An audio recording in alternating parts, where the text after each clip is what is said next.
She has nothing left to lose. He has never been touched. The soldiers drag the children forward. The square holds its breath. She crosses the line no one has ever crossed. Her palm finds his face. The sound rings out like a struck bell. Every sword comes half out of its sheath. Every soul in the square stops breathing, and the most feared king in 3 kingdoms touches the mark she left on his jaw and smiles. What does a conqueror do when the one person who was supposed to beg him for mercy refuses to be afraid? The mark was already blooming when he looked at her. Freeze on it, just for a moment, the way the square froze. The way the whole world seemed to tip sideways and hold its breath against the impossibility of what had just happened. A woman's open palm against a king's cheek. Her hand still raised. The air between them still ringing with the crack of it.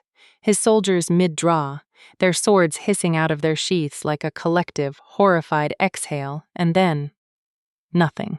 Stillness. Because the king had raised one finger, just one, without even looking at them, and they had stopped. He was still looking at her. Cora's chest was heaving. She could feel it. The trembling starting in her knees. The way her body finally understood what her mind had done. 3 seconds too late, the animal terror flooding up through the bottoms of her feet. But she did not lower her hand. She would not give it back, that moment. She had meant it. She meant it still. He was taller than she'd expected. She didn't know why that surprised her. She'd heard the stories. Everyone had heard the stories. 3 kingdoms worth of nightmares had Halvard Valdrexen in them. But somehow the stories always made terrible men small. Compressed them into the idea of menace rather than the physical fact of it. Halvard was not compressed.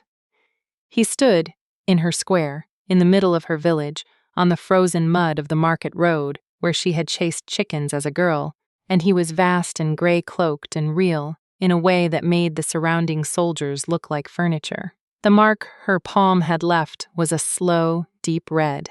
His jaw, already shadowed with 3 days of dark growth, held the shape of her hand like a brand. He touched it, not to check the damage, not in shock. Deliberately, 2 fingers raised to his own face, and he pressed them lightly against the heat there, like he was making sure it was real, like he was memorizing the sensation, and then he smiled. Not the smile she had braced for, not the cold, theatrical cruelty she'd imagined in a man who had burned the capital of Veldria to ash to force its surrender. This was something else, something almost surprised. The corners of his mouth moved, and it transformed his face from stone to something that had once, before all of this, been capable of wonder. A single deep line appeared in his left cheek. Not quite a dimple. Something earned rather than given.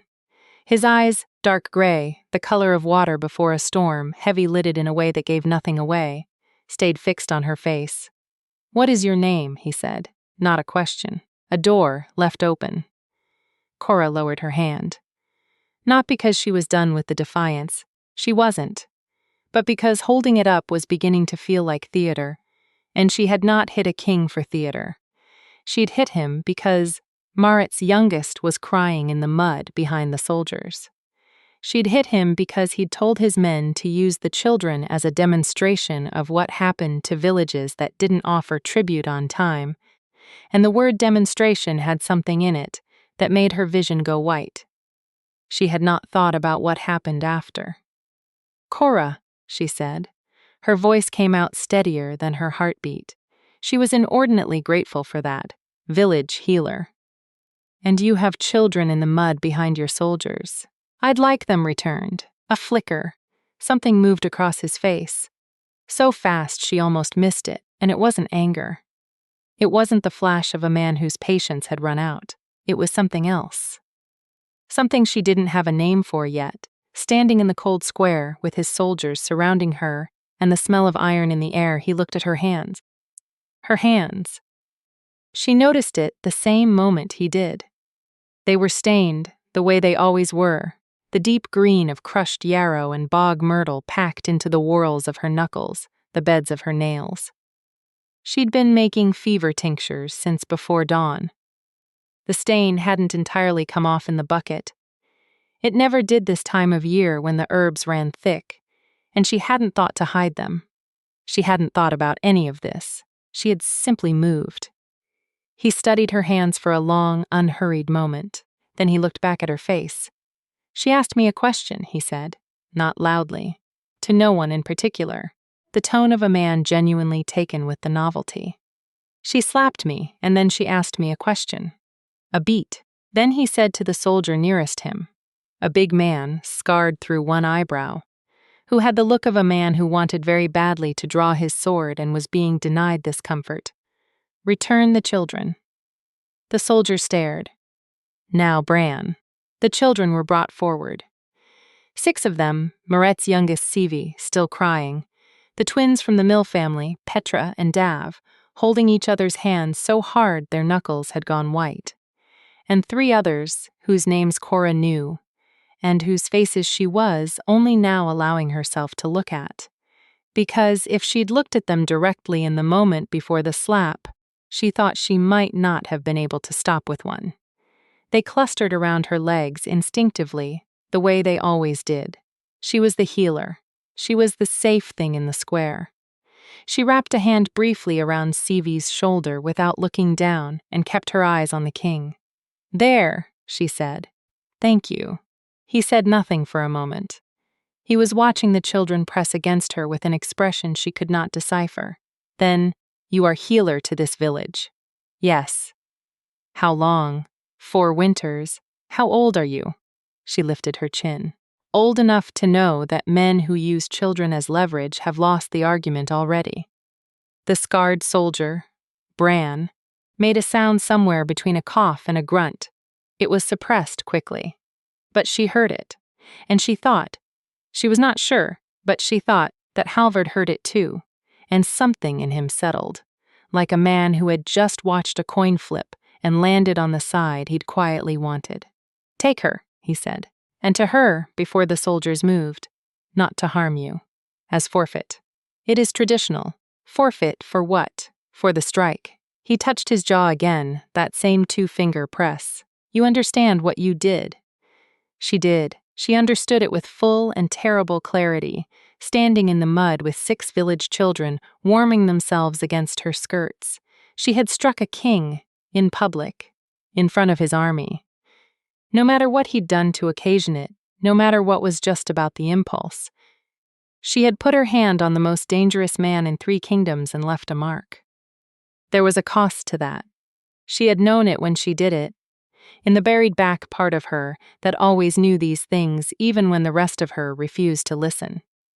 "Yes," she said, "I understand." She did not look at the children when the soldiers moved her forward. She couldn't.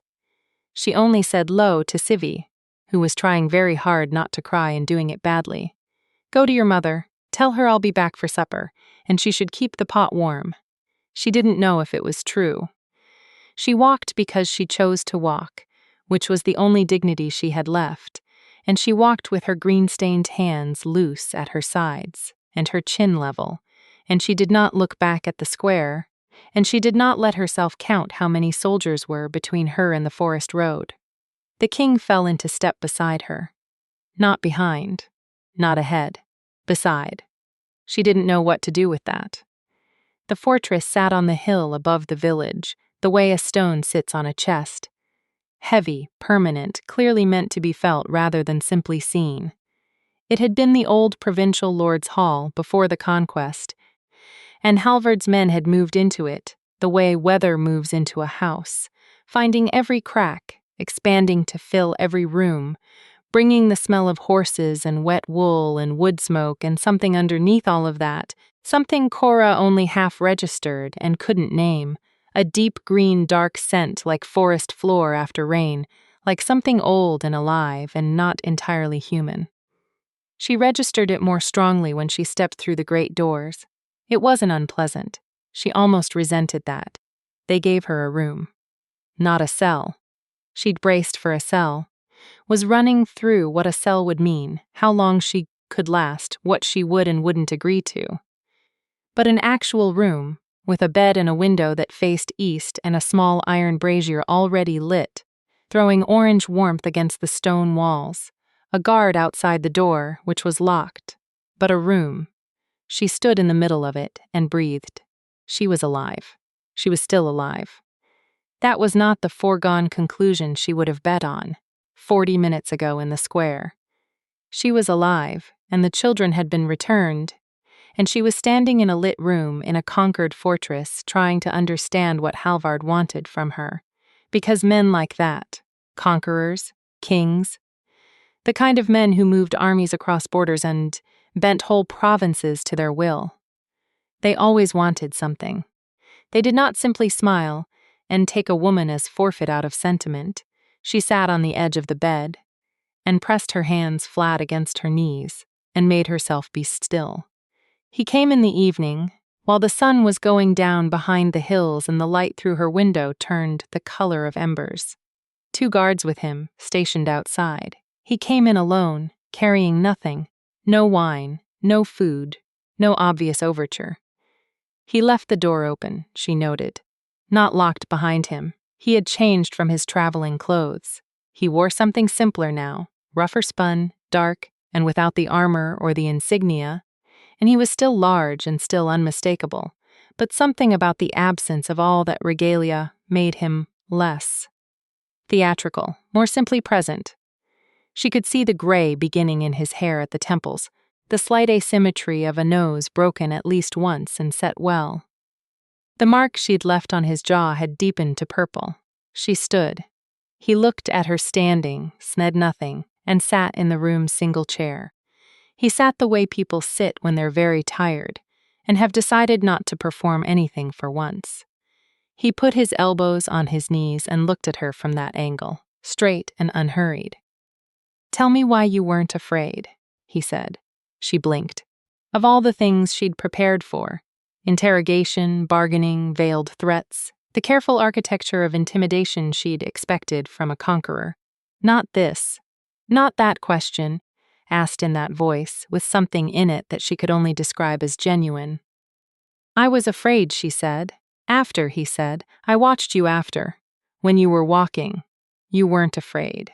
She considered lying. She considered a number of things, standing in the last light of that amber evening with the conqueror's elbows on his knees. "I was afraid for the children," she said finally.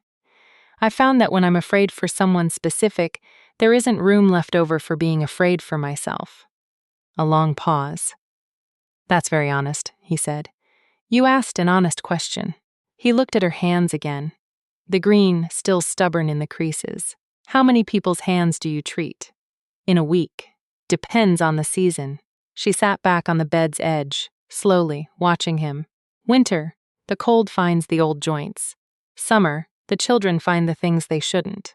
This time of year, fever season. I've had 7 patients in 4 days. And the children in the square were not yours." "No, but you." He stopped. Looked at the floor for a moment. When he looked back up, there was something complicated in his face. "I have been in 12 occupied territories," he said, "in 10 years.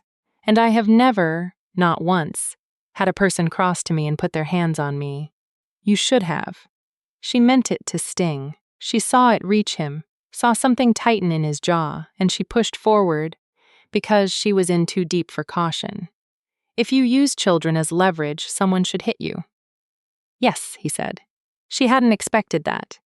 He stood up, which should have felt threatening and somehow didn't, or did. But not the way she'd expected, not the kind of threat that ran cold, more the kind that pressed warm against your ribs without permission. And he moved to the window and looked out at the last of the fading hills. His profile was very still. "It was Bran," he said without turning. "The order to bring the children. He acts in my name because I gave him authority to act in my name, and so the responsibility is mine. But I wouldn't have given that order." A pause. "I don't expect you to believe that." "I don't," she said. Then, before she could stop herself, yet, he turned his head. That flicker again, the one she'd caught in the square.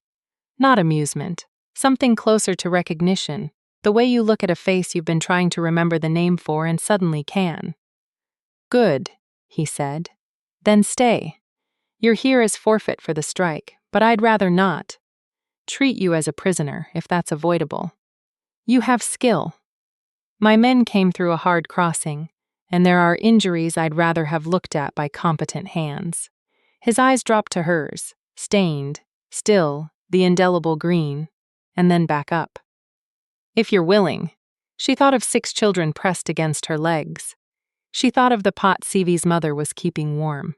She thought of the word yet and what it said about her that she'd said it aloud. Send for my kit, she said, and tell your men to stop using the children. His chin dipped, not quite a bow, something adjacent to one. Done, he said, both. He left, the door stayed open. She sat in the emberlight room for a long time after, listening to the unfamiliar sounds of an occupied fortress settling into the night. The distant stamp of horses. The laughter she hadn't expected from somewhere below. The wind finding the gaps in the old stone, with a sound like someone breathing. She pressed her stained hands together in her lap and tried to understand what had just happened, and could not get all the pieces to line up into a shape she recognized. He had asked her an honest question. He had agreed with her that he deserved the slap. He had left the door open. She had said yet. She pressed her forehead briefly into her hands and breathed in the smell of her own palms, yarrow, bog myrtle, the iron-faint smell of hard water, and thought, clear and unbidden, this is going to be complicated. The kit arrived before dawn. One of the younger soldiers, a boy really, barely older than Dav from the Mill family, with spots still on his chin and a way of holding himself that suggested he'd been told to be intimidating and hadn't quite worked out how. Set it inside her door and backed away so fast he nearly tripped on the threshold. She used the first light to take stock of what they'd sent. Everything was there. Every vial, every wrapped bundle, the small bladed knife she used for lancing, the curved needle and the thread already waxed. Someone had packed it carefully. She turned the bundles over, looking for the hand that had wrapped them, and found at the bottom of the kit a small clay pot she recognized. The fever-drawing salve she'd already mixed. The batch she'd made yesterday morning before the soldiers came. The pot still had the rush fiber wrapping she'd put on it to keep it sealed. Someone had gone into her workroom. Someone had known which pot. She set it on the windowsill and thought about that for a while. Then she rolled up her sleeves and got to work. The soldiers came to her in ones and twos through the morning, warily, the way animals approach a fire that might give warmth or might burn, uncertain which this was. She gave them neither warmth nor coldness. She gave them competent hands and silence and the same attention she gave any patient, which was total. Because healing demanded it, because she had learned early that the moment you started treating the wound instead of the person, you missed the thing that was actually wrong. The first had a wound on his forearm, badly dressed, already beginning to smell wrong. She cleaned it without comment and redressed it and told him to come back tomorrow. He looked startled. He had not, she thought, expected competence. He'd expected. She wasn't sure what he'd expected. Something punitive, maybe. A healer who would hurt him a little on purpose, in payback, in the small revenge of the occupied. She hadn't been raised to heal like that. The second man was the one with the scarred eyebrow, Bran. He came at mid-morning and stood in her doorway for a long moment, filling it, and she looked up from where she was grinding something at the small table they'd brought her, and they regarded each other. The order was mine, he said. For the children. I know. The king said you knew. I guessed, she said. He had the face of a man taking responsibility for something he hadn't done. It's a specific look. I see it on parents.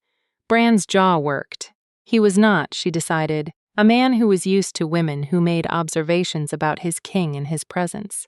He was the kind of man who existed to prevent this exact thing from happening. He's not a parent, he said. No. She set down her pestle. What's wrong with you? Nothing's. He stopped, looked at his right hand, then reluctantly at her. Wrist, old break, badly set, cold makes it seize. She gestured at the chair. He sat in it like a man expecting a trap, and she took his wrist in both hands and moved it with care. Feeling for the old damage, the bone grown back crooked. She couldn't fix 3 years of bad healing in a morning. But she could show him the exercises, and give him something for the stiffness, and tell him what to avoid, and that was something. He didn't say thank you when he left. But he didn't say anything else either, and she thought that was a kind of respect. She was in the fortress 3 days before she saw Halvard again. 3 days of soldiers and their various damage, of making inventory of what herbs were available in the province. Not many. The harvest had been poor. She was going to need to talk to someone about the kitchen garden. There were things she could cultivate that would matter come deep winter. 3 days of sleeping in the east-facing room and eating the food that appeared, punctually twice a day, and listening to the fortress around her and learning its sounds the way she learned every new place, by listening for what was regular and what was not. The irregular things, the sound of movement in the room directly above hers, often late, past midnight sometimes, a single person's pacing. The way conversation stopped when she came into a corridor, not the stopping of people hiding things, but the stopping of people who weren't sure of the rules around her. The boy soldier, whose name she'd learned was Isak, had started leaving extra wood for her brazier without being asked. On the 3rd evening, she took herself to the kitchen garden herself, because she'd been thinking about it for 2 days, and waiting for permission was not a thing she was built for. The night was cold and clear, all the stars out, and the garden was a low-walled rectangle off the south side of the fortress, mostly dead this time of year. But she could see by moonlight that the soil was good, dark, and loamy, and that someone had once grown things here with intention. She crouched by the dormant beds and turned soil between her fingers and was cataloging in her head. Time would come back in spring. The lavender was still alive if spindly. She could get comfrey, started early if when she heard the sound of someone walking toward her and looked up. Halvard, in no armor, in the plain dark wool, with a lamp that he was holding low, and the expression of a man who has walked into something unexpected and is deciding how to respond to it. "The garden," she said before he could speak, because she'd rather explain herself than be asked to. "I was making an inventory. You have good soil here. If someone cultivates it properly by late spring, there'll be medicinal yields through summer." He looked at the garden, then at her hands, which had soil on them now on top of the green. "I thought you were confined to the east corridor. I went past the end of it." She stood and brushed her hands on her skirt. "Are you going to send me back?" He looked at her for a long moment. The lamp made the light between them warm and small, a private circle in the cold. "No," he said. Then, "Show me what you mean about the soil." She blinked. He crouched beside the bed she'd been testing, which left him looking up at her from below, which was not the natural state of things between a conqueror and a village healer, and she had a strange, dislocated moment before she crouched beside him and showed him. She picked up a handful and let it fall through her fingers, explaining the color, the texture, what it meant about drainage and winter moisture. He listened with the kind of attention that was actually rare, not the attention of a man waiting for his turn to speak, but the attention of someone genuinely taking the information in. "We had a garden," he said, not to her. To the soil almost, the way people say things they haven't meant to let out. "Before. At the border holding, my mother kept it. She waited." He seemed to realize he'd said it out loud. He set the soil down. "It's not important." "It's relevant," she said carefully. "You knew what the soil looked like because someone showed you. That's knowledge that has a use." He stood. She did too. They were close. Closer than she'd registered until that moment. Close enough that she could smell him properly for the first time, and it hit her like a physical thing, that smell, the deep forest floor darkness she'd caught in the doorway of the fortress and hadn't been able to name. Closer, it resolved into something more specific. Pine resin, cold water, wood smoke, and underneath all of that a warmth that was just him, just the living heat of him, not like anything else she could compare it to. Her body did something involuntary, not dramatic, not visible, but she felt it. A pull, like a tide moving the wrong direction. Like the tug she felt sometimes in her palms before a storm when everything got electrically alive. She took a small step back. He noticed. His eyes moved to her face, reading her, and something in his expression shifted. "You felt that," he said. She kept her voice even. "I don't know what you're talking about." He held her gaze for one long beat, long enough for her to feel her own heartbeat in the tips of her fingers, and then he looked away first. "No," he said quietly. "Neither do I." He left her the lamp and walked back toward the fortress without turning around. She stood in the garden in the cold dark for another 10 minutes, breathing the night air and asking herself very specifically what that had been, and not letting herself answer. She knew this world, had known about the old bonds all her life, had heard the stories and half believed them, that mates found each other by scent, that it was involuntary, that the body knew before the mind did. And she would not. She absolutely would not consider that those stories had anything to do with this particular conqueror and this particular cold night in a dead kitchen garden. She would not. She went inside and scrubbed her hands 3 times and went to sleep and dreamed of pine trees. The children came on the 4th morning. She heard them first. The high-frequency chaos of children's voices somewhere in the lower courtyard, and she went to her window and looked down, and there they were. Not all of them, not the ones from the square, but a cluster of village children she recognized. The Miller's twins, Petra and Dav, and a handful of others, moving through the courtyard with the nervous energy of animals let out of a pen, their eyes wide, and their voices uncertain, and their hands full of small things, offerings someone had given them, bread rolls, and something that might have been dried fruit. And in the middle of them, crouched down to their level, Halvard. He was listening to something Petra was telling him.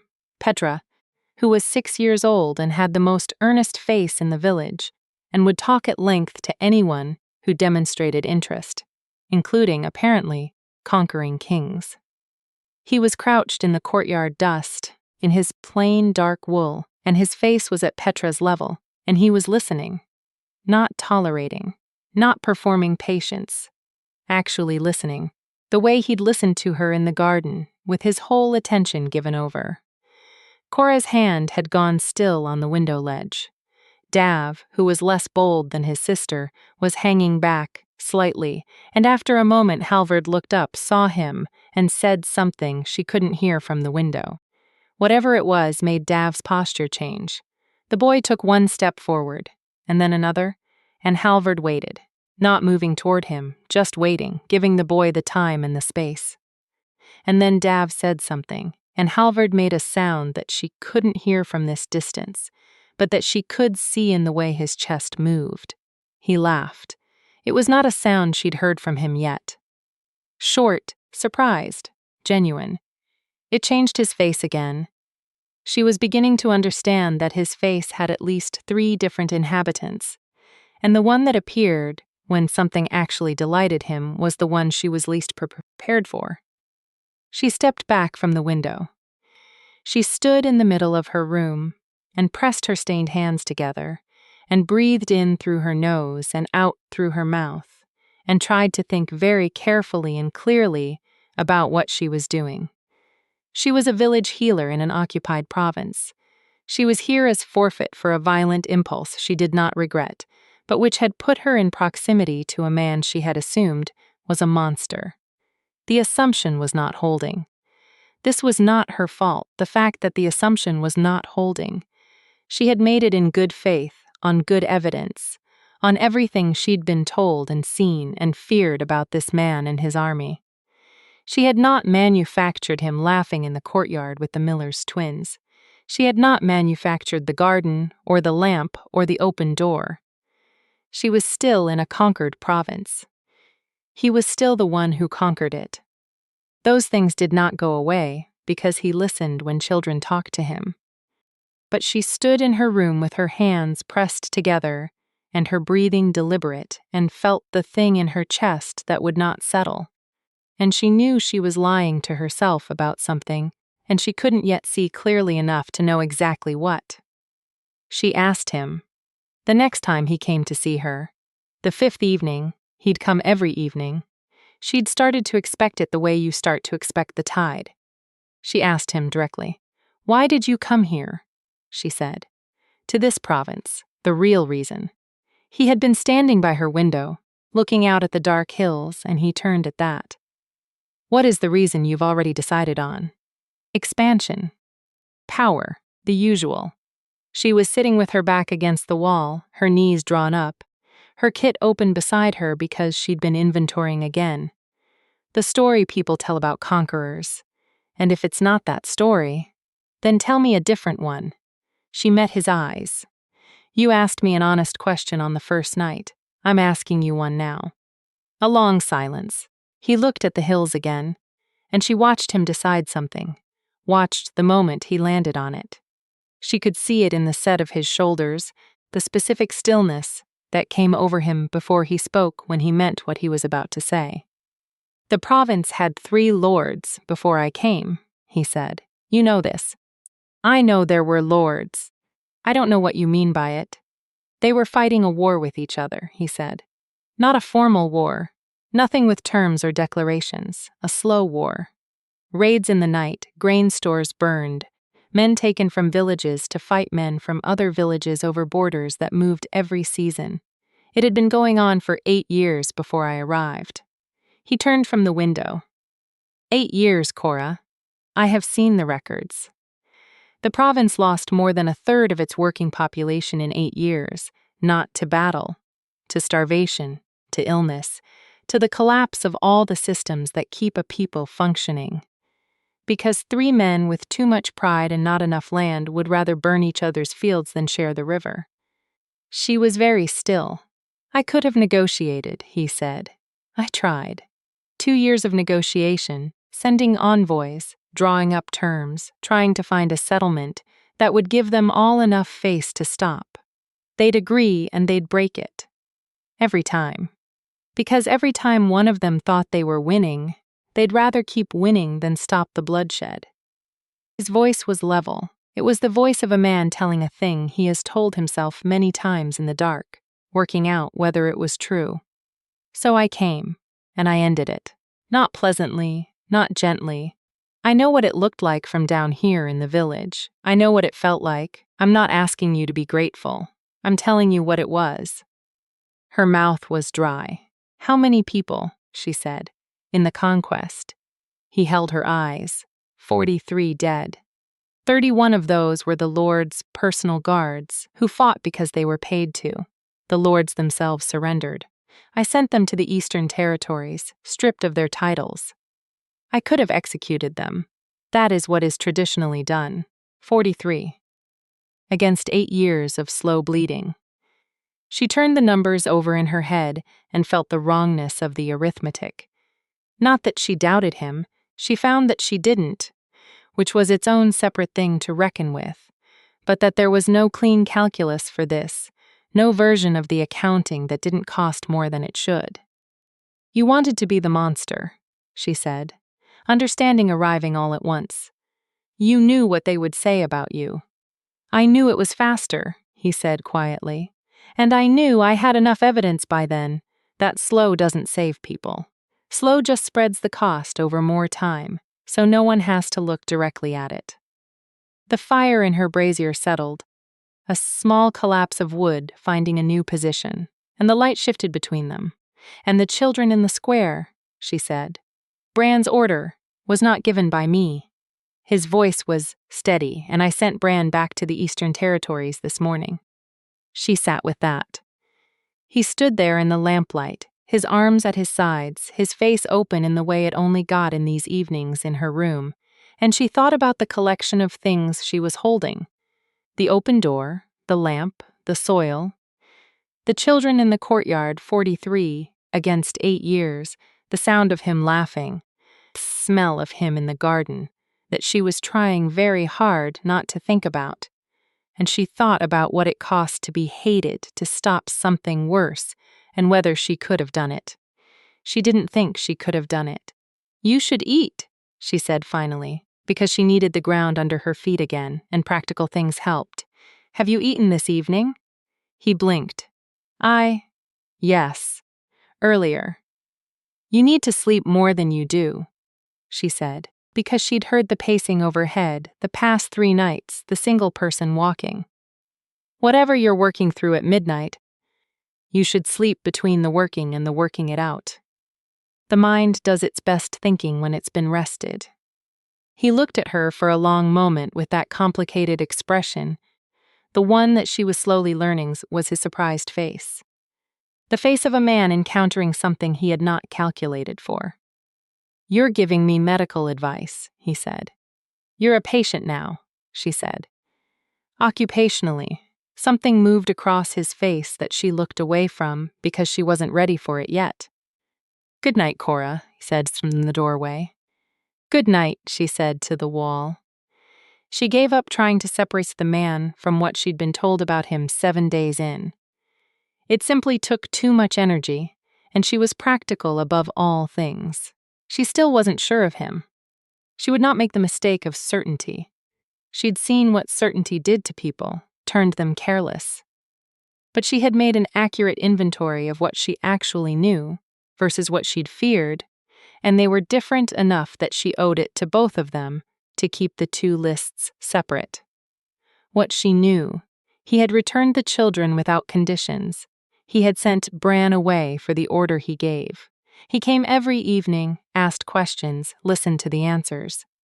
He had apparently had his men deliver 3 full loads of firewood to the village infirmary, which was an act she'd heard about from Isaac and had not heard attributed to anyone but the king. He ate very little at meals. He slept too few hours. He paced. What she feared still: that this was very sophisticated statecraft. That she was being managed. That the warm evenings and the open door and the genuine attention were all the architecture of a man who knew how to occupy a person the same way he occupied a province. Strategically, from the inside, making you feel like you'd arrived at your conclusions yourself. She held both lists and watched him carefully. The thing that made the fear list start to thin was not any grand gesture. It was the crowns.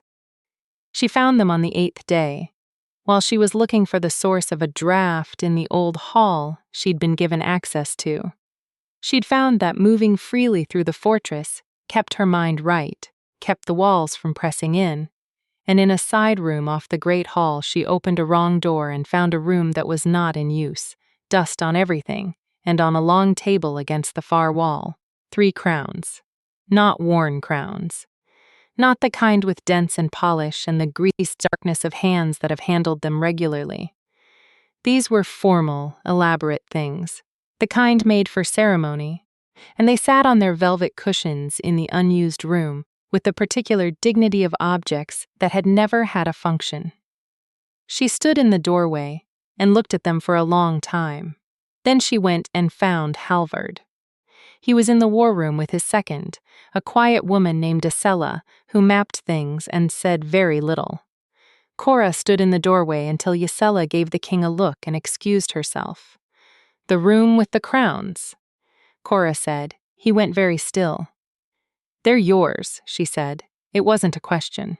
After a moment, "Technically, they've never been worn." He looked at the table he was standing at the maps spread across it, at his own hands on the edge of the table.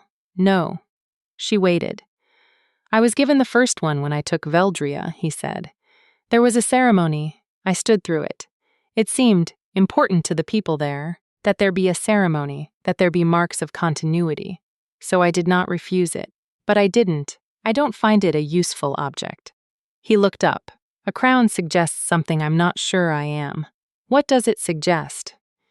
"A king," he said simply, And there was something in the word that landed differently than she expected. Not pride, not authority, something more uncomfortable. That word implies a kind of permanent rightness, an inevitability. I don't believe in those. I believe in what works, what holds, what keeps enough people alive. A pause. The crown implies I was always going to be standing here. You find it pretentious, she said. I find it dishonest. His jaw tightened slightly. I made choices. I made them with incomplete information and under pressure, and I don't know yet if they were the right ones. I'd rather not put a piece of metal on my head that says otherwise. She walked fully into the room and sat in the second chair at the table, the one Gisela had been in, without asking. He watched her do it. He said nothing. You could melt them, she said. The crowns, if they bother you. He looked at her with an expression she was becoming able to read now, which meant she was spending too much time studying his face, and she knew it. The provinces expect them, he said. There are moments when people need something symbolic to attach to. I understand that, even if I don't feel the symbolic weight myself. So you keep the thing you find dishonest because other people need it. A beat, that's a kind way to describe it. I didn't mean it kindly, she said. I meant it accurately. He looked at the map. She looked at the map. They sat in silence for a while, the kind that wasn't uncomfortable, the kind that had a texture to it, a quality of mutual presence that she was trying very hard not to feel as anything specific. The kitchen garden needs labor in the next week if you want early spring planting, she said. Do you have anyone who can be assigned to it? I'll have someone assigned to it today, he said. I'll need to show them what to do. I assumed you would. He looked at her. I assumed you'd do it yourself, and anyone I assigned would be assistants. She almost smiled. She caught it before it landed, and she looked at the map instead. At the province laid out in careful lines, roads and rivers, and the small marks that indicated settlements, villages, like hers rendered as dots, so small you could cover them with a fingertip. She thought, what is the cost of being seen clearly by someone who has very good eyes? She thought, I don't know yet. On the 11th night, she dreamed of running. Not running away. Running the way you run in a dream when your body knows it's faster than your waking self. When the ground doesn't resist. She was in the woods above the village. She knew them, had known every path in them since she was a girl. And the trees were the winter kind, bare and silver, and leading through the moonlight in long, slow columns. And she was running, and she was not afraid, and something enormous ran beside her in the dark between the trees. She woke before she could look directly at it. She lay in the dark with her heart going fast, and the memory of the dream still physical, still on her skin. The wind, the cold, the sense of being exactly as large as she was supposed to be. Running at the right speed beside the right kind of darkness. She lay there for a long time. The pacing in the room above hers had stopped 3 nights ago. She had not commented on it. She had simply noted it, filed it in the list of things she was accurate about, the known column, and let it be what it was. She pressed her hand against the warmth of her own sternum and felt her heartbeat. Come morning, she thought, she would go to the kitchen garden. Come morning, she would figure out the comfrey. Come morning, she would stop lying to herself about the list of things she didn't know. It was Isaac who told her, while she was in the garden on the 14th morning, kneeling in the turned earth, with her hands black deep, and her breath making small clouds in the cold. He came and stood at the garden wall the way he always approached, announcing himself by proximity rather than by speaking, waiting for her to notice him, which she appreciated in a world full of people who demanded immediate attention. She sat back on her heels and looked at him. There's something happening, he said. I thought you should know. He looked uncomfortable, which on Isaac meant pulling at the collar of his jerkin. The generals arrived last night, Kelhar and Moss. They came without notice. She studied his face. Is that unusual? They don't like. He stopped. Started again. The king's been soft in this province. That's what they're saying, in the lower hall. That he's let the territory settle too easy, that there's no fear left in it. That fear's the only thing that makes an occupation hold. His voice was flat, reciting something he didn't believe. They want him to set an example, something public. Her hands went still in the soil. They've been talking about the healer, Isaac said, not looking at her. About you. About what it says that a village woman struck him and he didn't. There it was. She had known it was coming. She had sat with the fact of it in the back of her mind for all 14 days, the understanding that the smile in the square hadn't just surprised her, it had surprised everyone. And in the economy of fear and power, a king who smiled instead of killing sent a message, and the message could be read different ways by different audiences, and the audience that read it as weakness would not stay quiet. Who are Kelhar and Moss? She said. His generals, campaign commanders. Isaac finally looked at her. They've been with him since the beginning, Kelhar especially. He's the one who... A lot of the stories about the conquest, the stories that scared people, a lot of those are Kelhar. And Halvard had let them be told under his name. Another thing for the accurate column, she thought. What do they want? She said. They want you made example of, Isaac said, publicly. They want him to show the province what happens. He swallowed. The kings refused. Twice now this morning. There was shouting. I heard it from the corridor. She stood up. Her hands were cold, stiff, and filthy. She looked at the turned earth in the bed and thought about the comfrey that would push up through it in spring if she was here to plant it. If the province was safe enough by spring for things to grow. Isaac, she said, do you know where the king is now? The East Tower, he said. He goes there when, another stop, when things are difficult. She wiped her hands on her skirt. Show me, she said. He was at the top of the East Tower when she found him, in the open air of the watch post, with the wind cutting through from the north, and the whole province laid out below him in the winter light. Her village, the hills, the river she'd crossed in the fog 100 times, the road that led east to places she'd never been. He stood with his back to the stairway and his arms on the parapet. And he did not turn when he heard her come up, which either meant he'd heard her on the stairs or he'd smelled her coming before that. And she had stopped letting herself wonder about the second possibility, because it led somewhere she wasn't ready to look directly at. They want me to make an example of you, he said. I know. She came to stand beside him at the parapet, not quite touching, and looked out at the same view. The village looked very small from here.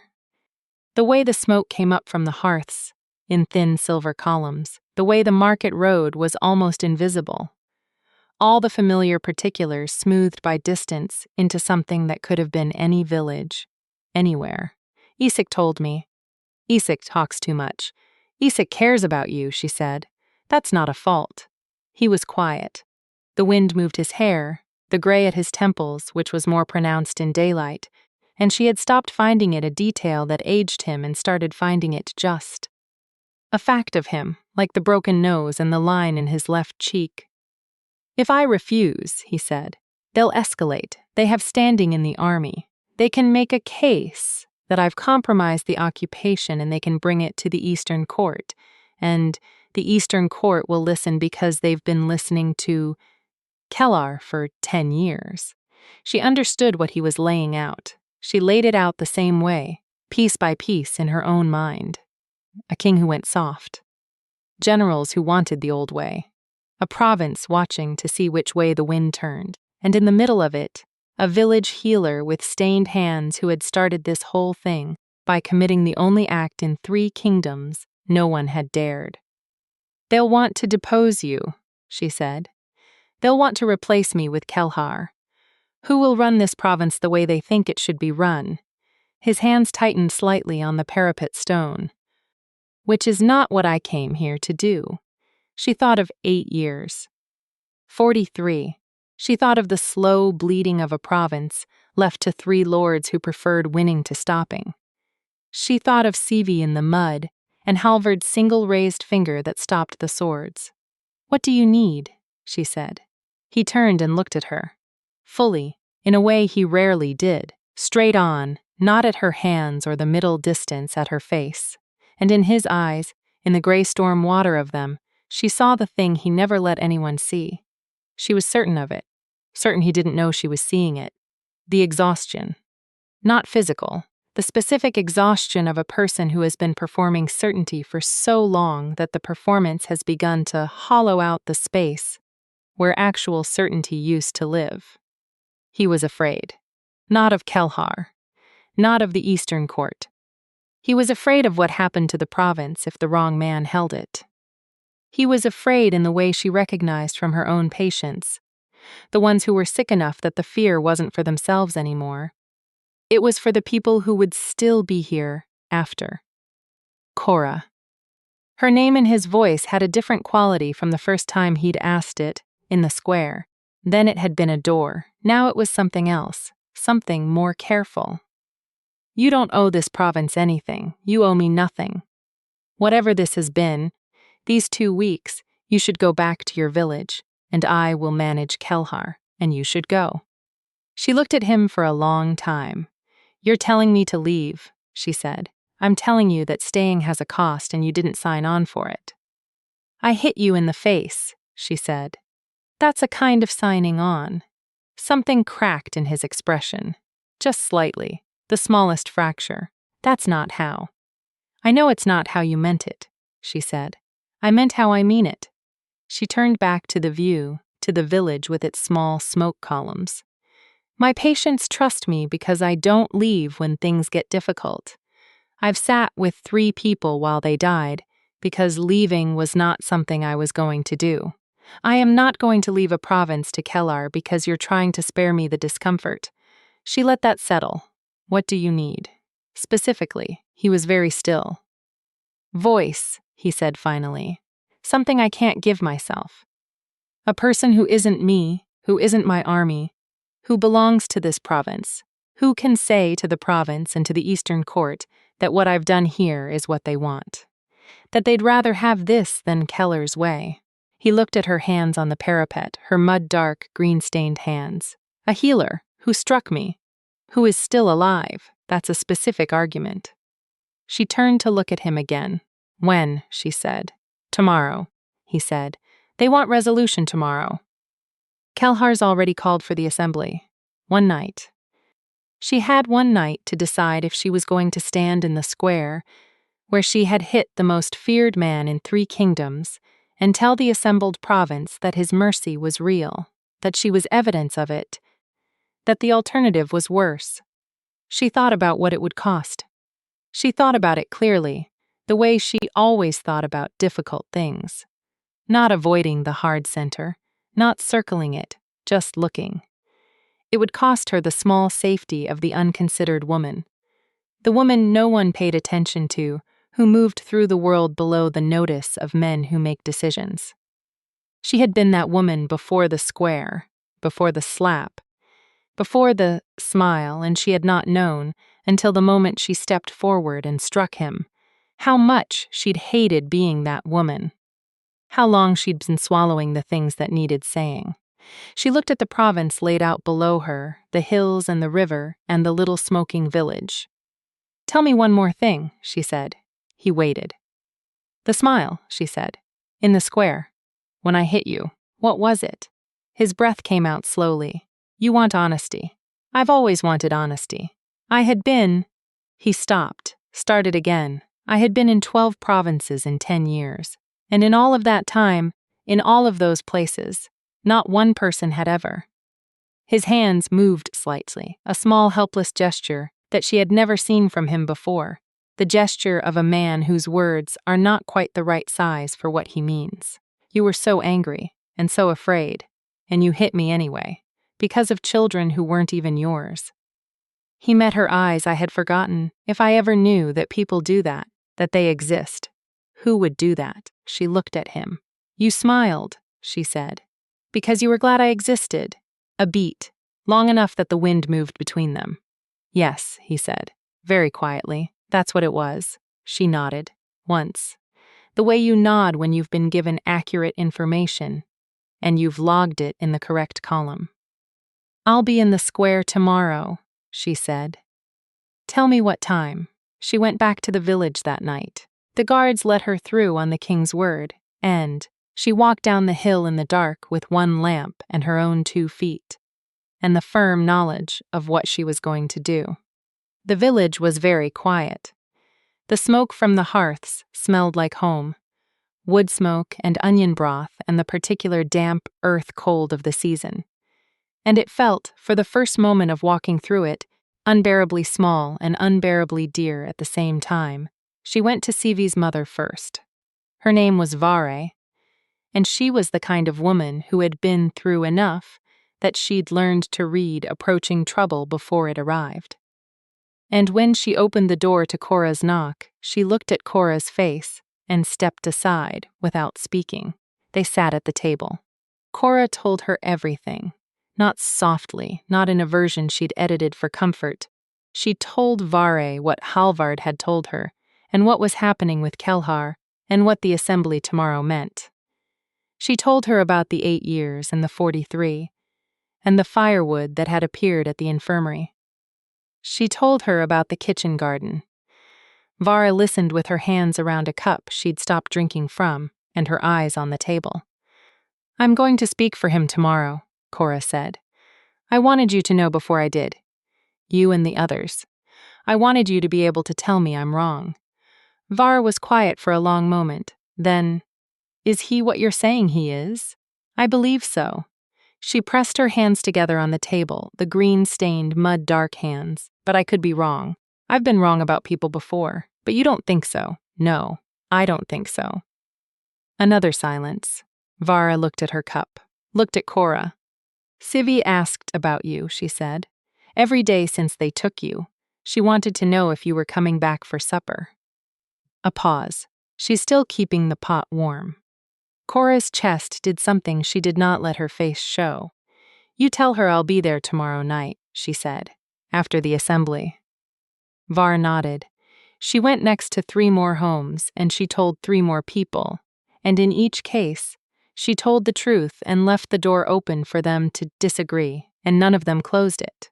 By the time she made it back to the fortress, well past midnight, the village was behind her, and the hill was steep, and her legs were tired, and she was more certain than she'd been that morning, and afraid in a way that had a different quality than the fear in the square had had. That fear had been sudden, clean.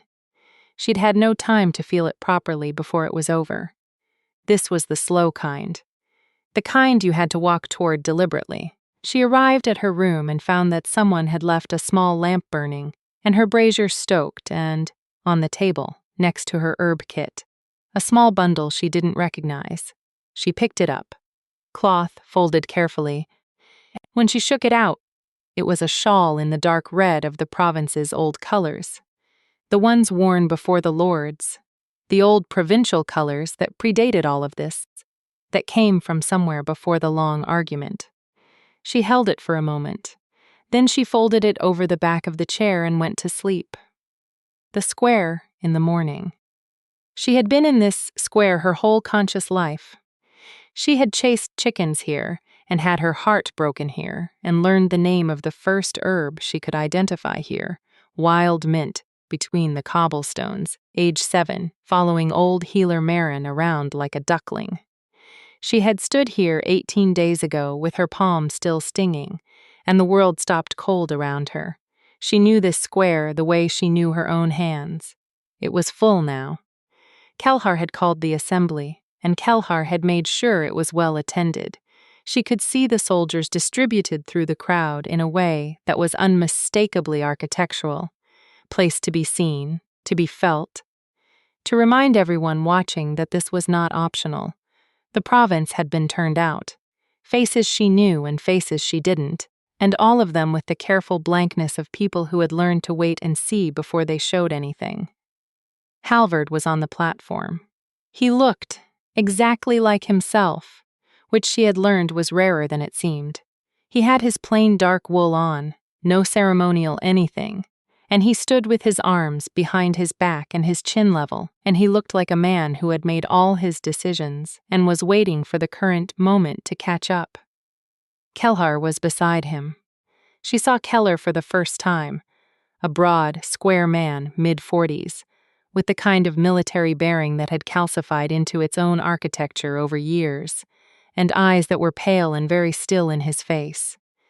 He was watching the crowd with the precise attention of a man assessing a threat level, and she understood in the first moment of seeing him why the stories had attached to his name.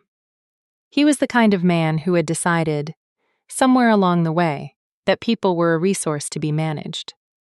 He had not made the decision cruelly. He had made it practically, with the same clean calculation you applied to logistics, and that was what made him exactly as dangerous as he was. Moss was behind Halvard, and Moss was less readable, quieter, watchful, waiting to see how the wind turned, which was perhaps more honest than Kelhar, if less comfortable. She came into the square from the village side. She felt the moment the crowd registered her. A ripple, like a stone in water, people shifting to let her through. People who knew her face parting for her, and people who didn't following the movement, and she kept her pace even and her chin level. And she did not look at Halvard yet. She was not ready. She needed to reach the front of the crowd before she could afford to look at him. She wore the red shawl. She heard Kelhar say something to Halvard in a voice too low to catch, and she saw Halvard's eyes find her. And she saw, even from the distance, even across all those heads, the specific quality of stillness that came over him when something caught him off guard, which was the thing she associated most with him now. That stillness, the way he went quiet and present at the same moment. She reached the front. Keller spoke first. He'd clearly expected to control this, had arranged it to give himself the opening. He had a general's voice, carrying and organized, and he said the things she'd expected him to say, that a province kept in mercy was a province that had not yet learned to behave, that fear was the only reliable foundation, that the healer's unpunished strike was a symbol that could not be permitted to stand if the Eastern Territories were to hold. He said her name. He said it the way you use someone as an object lesson. Halvard said nothing. He was watching the crowd and watching her, and his hands were still behind his back, and his face was a wall. She stepped forward. The crowd shifted again. She was not, in the ordinary course of things, someone who spoke to crowds.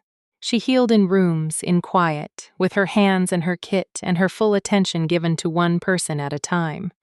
She had no architecture for this, no particular skill at projecting or performing. She had only the thing she always had, the accurate list of what she knew. "My name is Cora," she said. Her voice came out clear enough, not loud but clear. "I'm the healer in the village at the base of the hill. 18 days ago, I struck the Alpha King in this square. Silence. I want to explain why I'm alive." She had their attention now.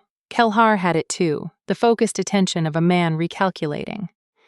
"Not because the king is soft," she said, "because he was right. The children didn't need to be in the mud.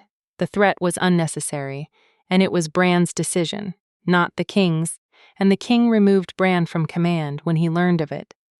She looked at the crowd, at Vare, who was here, who had come, who was standing near the back with Sivi beside her with her small determined face. This province was dying for 8 years before the conquest. You lived through it. You know what it was.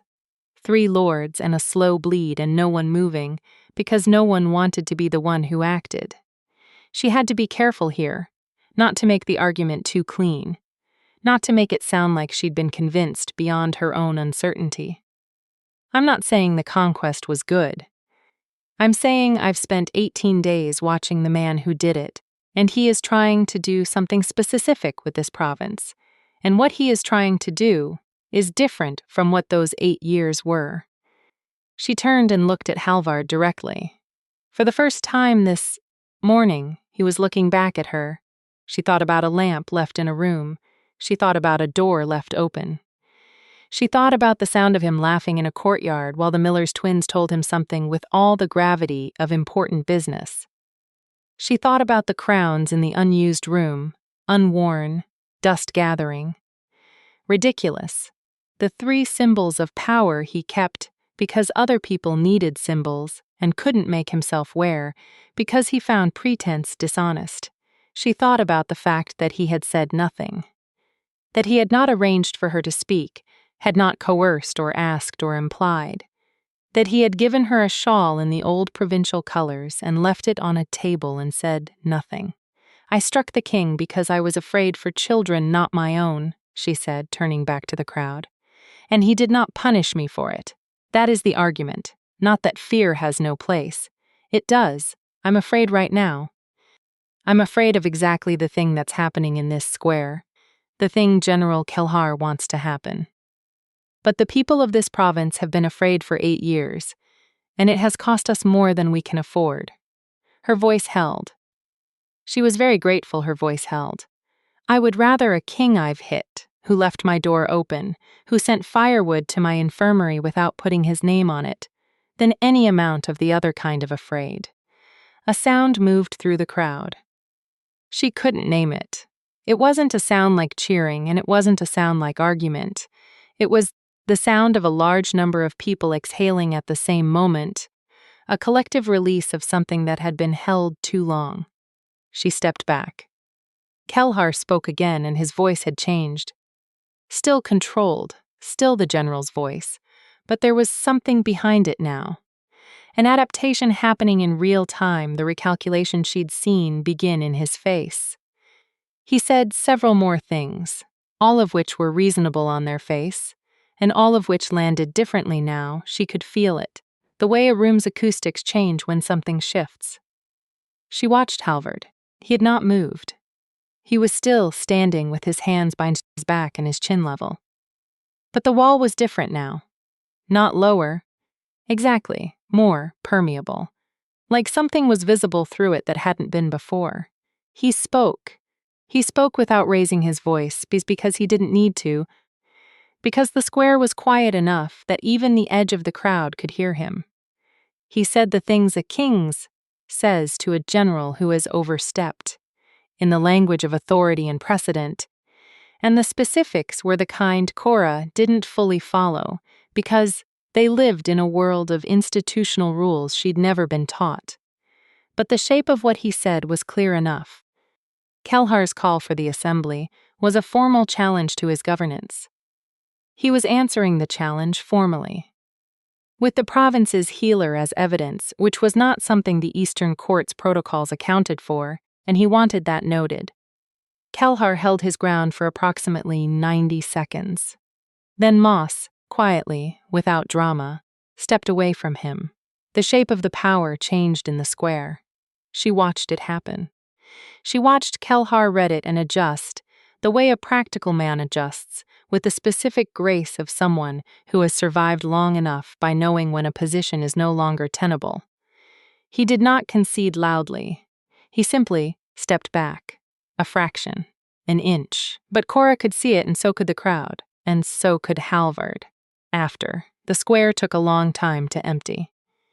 People moved with the particular deliberateness of those who were still turning something over, still fitting what they'd seen against what they'd known before, still doing the accounting. Vare found Cora at the edge of the square with Sivi attached her left hand and pressed a warm crock into her other hand. The pot, she realized, the soup pot from the hearth, actually transported here in the cold by Var, who was very small and very stubborn. She was not going to wait any longer, Vare said, about Sivi. Sivi looked up at Cora with the specific intensity of a 6-year-old who has been promised a thing and arrived to collect it. You came back for supper, Sivi said. I said I would, Cora said. Sivi nodded, as though this confirmed something she'd been sure of all along. Halvard found her 20 minutes later, after the last of the crowd had dispersed, and the square was empty except for a few of his soldiers and the cold winter air and the sound of the wind in the market road. He came and stood in front of her. He looked Not like any of the versions of him she'd accumulated. Not the conqueror, not the man in the evenings by her window, not the man crouched in the courtyard dust. Something that was underneath all of those. A man who had just been defended publicly by a person who'd had no reason to, who'd had every reason not to, and was holding that knowledge in front of him like something he didn't know yet how to carry. She was holding the soup crock. It was warm against her hands. The shawl, he said. His voice was lower than usual. I wore it, she said. I see that. He looked at her for a long moment. With the direct, unhidden quality that was his surprised face, the face she'd learned was his most honest one. And then, for the second time, he did something she had not expected. He didn't smile. He didn't speak. He went down on one knee. Right there in the square. In the mud, in the cold, in front of the two soldiers who were still pretending to be elsewheres, in front of Vare, who had gone very still, in front of Sivi, who made a sound of absolute delight, Alpha King Halvard Valdrexen, conqueror of 12 territories in 10 years, put one knee in the dirt of the village square, where she'd hit him 18 days ago, and looked up at her. His wolf was in his eyes. She could see it. She hadn't known what she'd been seeing that night in the garden, but she knew now, the gray storm darkness of it, the enormous ancient thing that lived in the deep of him. The thing that had been in the dream she wouldn't admit to. It looked at her the way it must have looked at things from the earth when it was running, from the ground up. Tell me your terms, he said, quietly, for staying. She looked down at him. At the conqueror on his knee in the mud. She thought about 12 provinces in 10 years. She thought about 43 and 8. She thought about the crowns nobody wore, and the firewood with no name on it, and the door left open every evening of 14 evenings. She thought about what it costs to be the person who won't perform fear. She thought about comfrey in the spring. The children stay out of the mud, she said. Yes. The kitchen garden is mine. Yes. You sleep. He was quiet for a beat. Something moved through his eyes. Yes. And you eat at actual mealtimes instead of whatever it is you do. His mouth moved, the line in his left cheek. I can try. She held the soup crock out to him. He took it. He stood. He was taller than her when he stood, still, always. And she was looking up at him, and he was looking down at her. And the space between them was exactly the size. It had always been, and also entirely different in a way she had no accurate words for yet. Something she would have to account for. Later in the quiet, with her hands pressed together and her mind doing the work it did when it was willing to be honest. Halvard, she said. She hadn't used his name before. She heard it happen in the air between them, the particular weight of a name said aloud for the first time by someone who means it. He went very still. The things you've done, she said. I'm not making a verdict on all of it.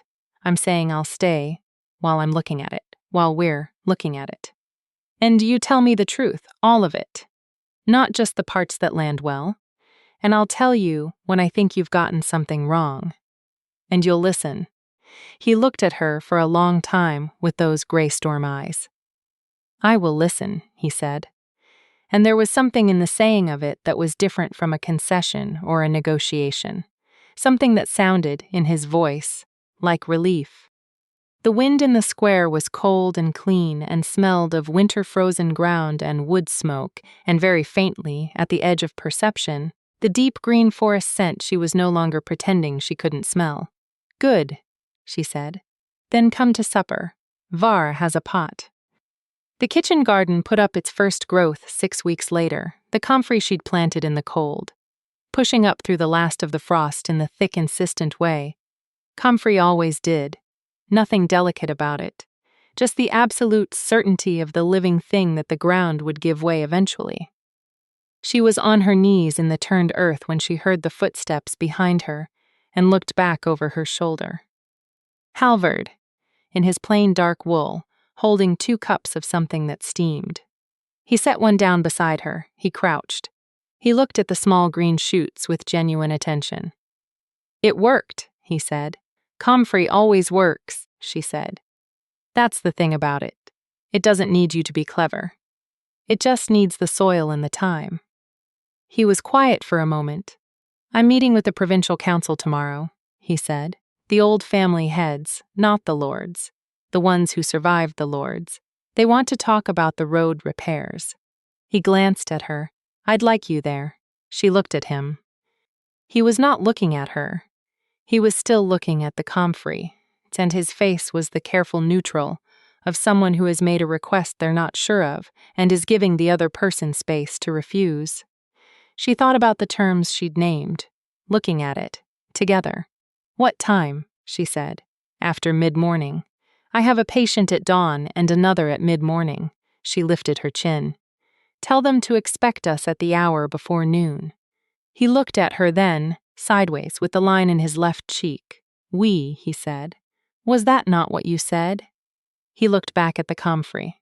He turned the cup in his hands, both hands around it, and he was quiet for a moment in a way that had weight to it, a quality of fullness rather than absence. Yes, he said. That's what I said. She picked up her cup. The steam rose between them in the cold morning air, and the comfrey pushed up through the dark soil, with the unhurried certainty of things that had been planted in good ground, and the province lay out around them under a sky that was beginning, just barely, at the eastern edge. To consider the possibility of spring, she pressed her stained hands around the warmth of the cup. He sat beside her in the garden, and the wall between them that had never quite been a wall had always been something more permeable than that, something she'd been walking through for weeks without quite admitting it. That wall was simply gone now, not broken, not fallen. Just not there, as though it had never been the actual architecture. As though what had always been there was this, the two of them in the garden, in the cold, in the morning. His shoulder close enough to hers that she could feel the warmth of him through the space between them, her hands on the cup, the comfrey insisting. She didn't look at him, she didn't need to. She knew his face by now in all its versions, the stone and the surprised and the laughing and the kneeling, and the one he had only in the evenings that she'd never tried to name, and she knew which one was on his face right now without looking, the one that had been there in the square when he touched the mark on his jaw, and realized that something had arrived that he hadn't known to wait for. She let the quiet be. She had hit a king for children not her own, and he had smiled, and she had not understood the smile then, had not been willing to understand it, but she understood it now.